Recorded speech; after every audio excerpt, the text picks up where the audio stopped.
कहाँ जा रहे हो पुत्र? उनके पास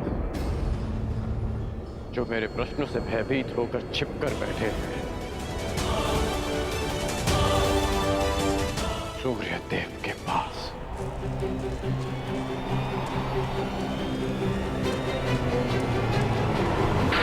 वेदों के आवरण से बाहर निकलिए सूर्यदेव। अब आप मुझसे और नहीं छिप सकते। मेरे समझ आइए सूर्यदेव। जीवन के आरंभ से हर प्रातः मैंने आपको तर्पण किया, उसके लिए बाहर आइए। मैंने सदा आपका सम्मान किया, उसके लिए बाहर आइए।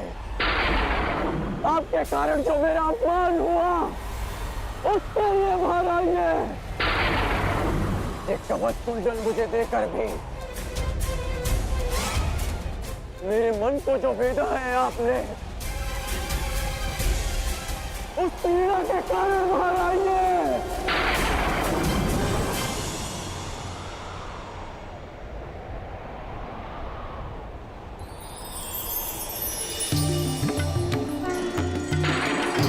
शहरवि संप्राप्तः भास्करो लोकपाल।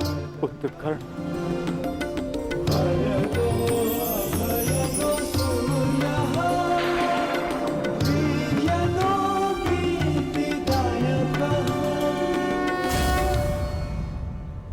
ये तो मैं जान गया कि मैं आपका पुत्र हूं। आगे कहिए सूर्यदेव।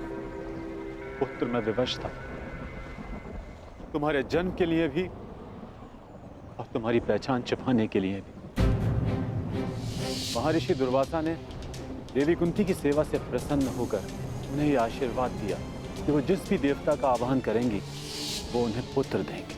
देवी कुंती बालिका थी, उन्हें लगा कि कहीं ये वरदान मिथ्या तो नहीं, और उन्होंने खेल खेल में मुझे ये आह्वान दिया और वरदान से विवश होकर मुझे उन्हें अपना अंश देना पड़ा।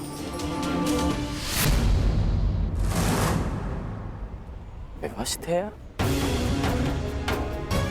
क्या आज विवश नहीं है? माता कुंती को मुझे अपनाने में समाज का भय था, परंतु आपको किस बात का भय था? आपने मुझे सत्य क्यों नहीं बताया? संसार भर को प्रकाश देने वाले ने अपने ही अंश को अंधकार में रखा। क्यों? जब संसार मुझे सूत पुत्र कहकर नीचा दिखाता रहा, तब आपकी दृष्टि क्यों नहीं झुकी? जब सब मुझसे मेरा अधिकार छीनते रहे, तब आपके अहंकार को ठेस क्यों नहीं पहुंची? क्यों तब तक आप मेरी प्रतीक्षा करते रहे, जब तक मुझे स्वयं ज्ञात नहीं हो गया कि मैं आपका पुत्र हूं? क्यों मुझसे सत्य को दूर रखा आपने? क्यों? मैं मानता हूं कि मैंने तुम्हें सत्य से दूर रखा, परंतु मैं सदैव तुम्हारे साथ था। मैं नहीं चाहता था कि समाज को इस बात का ज्ञान हो। मैंने तुम्हें ये कवच और कुंडल इसलिए दिए ताकि तुम अपने हृदय को और भी अधिक बलशाली बना सको। तुम्हें समाज की कठोरता को सहने की शक्ति मिले। मुझे क्षमा कर दो। आपके अश्रु मुझे सांत्वना नहीं दे रहे, अपितु भान करा रहे हैं कि मैं आपके लिए केवल एक फूल के अतिरिक्त और कुछ नहीं था।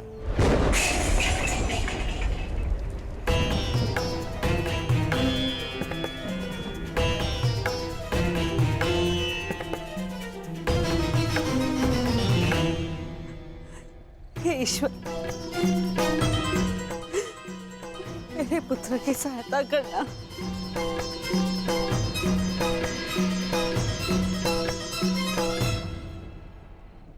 जो स्वयं की सहायता करना जानते हैं, ईश्वर भी उन्हीं की सहायता करते हैं बुआ।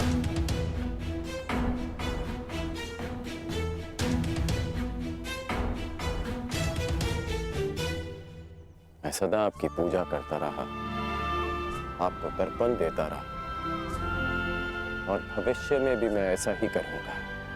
मैं सदा आपका सम्मान करूंगा, क्योंकि मेरे लिए आप सदैव सबसे शक्तिशाली रहे। मेरा मन मलिन है आज, परंतु मेरे मन में आपके प्रति कोई मैल नहीं। पुत्र, एक बार अपने मुख से आपके जाने का समय आ गया है। कल प्रातः आपको सबके जीवन को अंधकार से निकालना है। विश्राम कीजिए पिताश्री।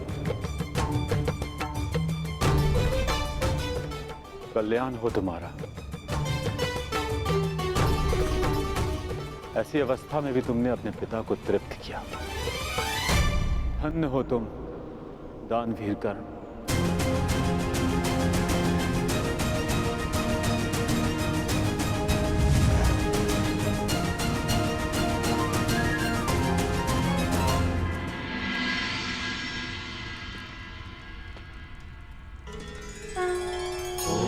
अब आप और कितना व्यथित रहेंगी बुआ? आप अपने कर्मों को संसार से छिपा सकती हैं, परंतु अपने कर्मों के फल को आप स्वयं से और कितना छिपाएंगी? अपने कर्मों का सामना प्रत्येक को एक ना एक दिन करना ही पड़ता है बुआ।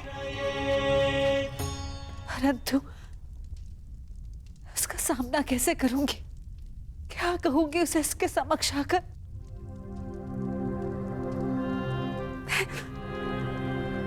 मैं कैसे उसे समझाऊंगी कान्हा? क्या ये सब इतना सरल है? यदि सब कुछ इतना सरल होता तो जीवन जीवन नहीं होता बुआ। मनुष्य को अपने भय का, अपने अतीत का सामना करना ही पड़ता है, और ये भेंट जितनी शीघ्र हो, मन से बोझ उतनी ही शीघ्र उतर जाएगा बुआ।